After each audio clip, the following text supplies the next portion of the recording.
traumatic events that happen to us are most likely to get what I call frozen or trapped in our body, unless we know how to process them right away and let them go immediately. Some people nowadays do know how to do that. But for most of us, those memories and feelings then become encapsulated in our body somewhere, frozen, if you will, in time, at the age where the event occurred.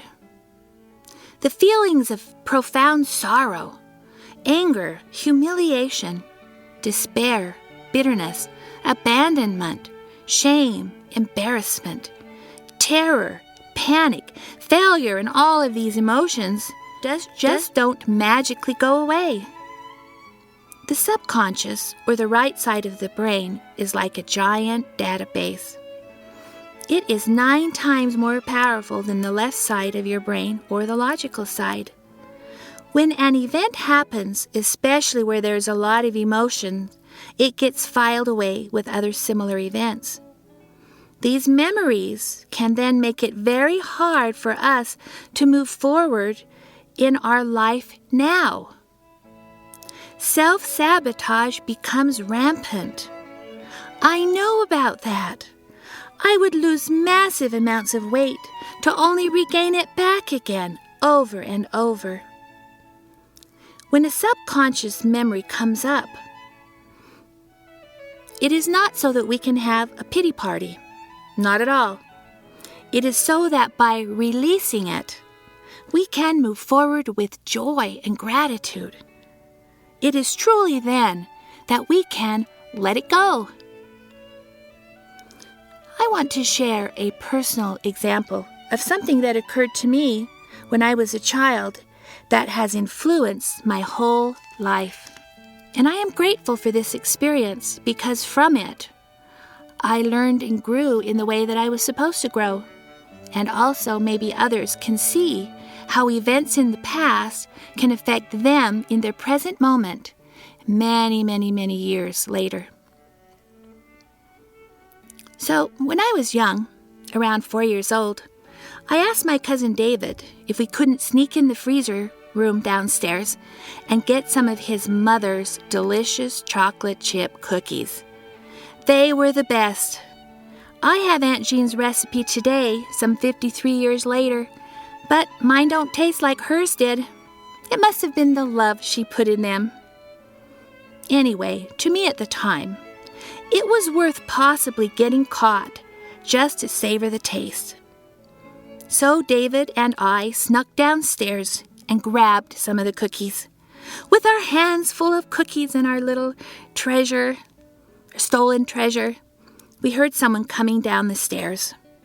So we decided to hide in a small dark room across from the freezer. It was an older cousin.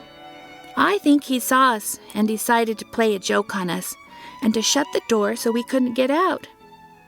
I'm not quite sure about all of this end of it, but I believe it wasn't his intention to forget us, and he went off playing and promptly forgot about us. We were trapped in a dark space, I think under the steps, with no way to get out. We yelled and we screamed. During this time, the little 4-year-old me truly felt that we were going to die. And it was my fault. I was the one who suggested we get the cookies. I must be so bad to do this. Finally, we were found. I was so happy and relieved. Everyone was grateful, and all was well, right? Wrong. Not by a long shot. But I didn't know back then. I went about my normal life. But that event was the key seed for every major block in my life. Oh, I forgot to tell you that I also had an underlying feeling that I must be bad. It was part of my weight going up and down, and part of my frozen heart, and part of many other challenges that I had.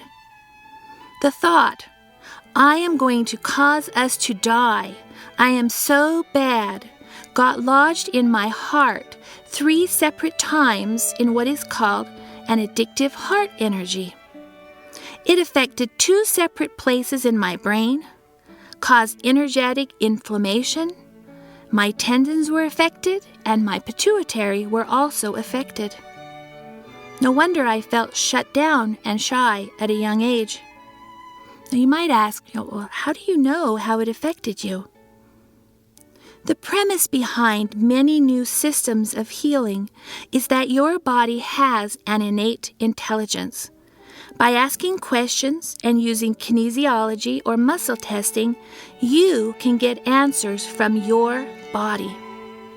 A computer program that Dr. Nelson designed helps a person like me be able to get the exact ways the body responded to any given trauma.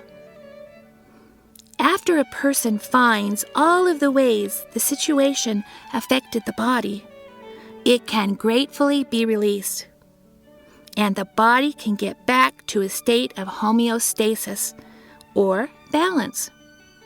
A person then can truly let go.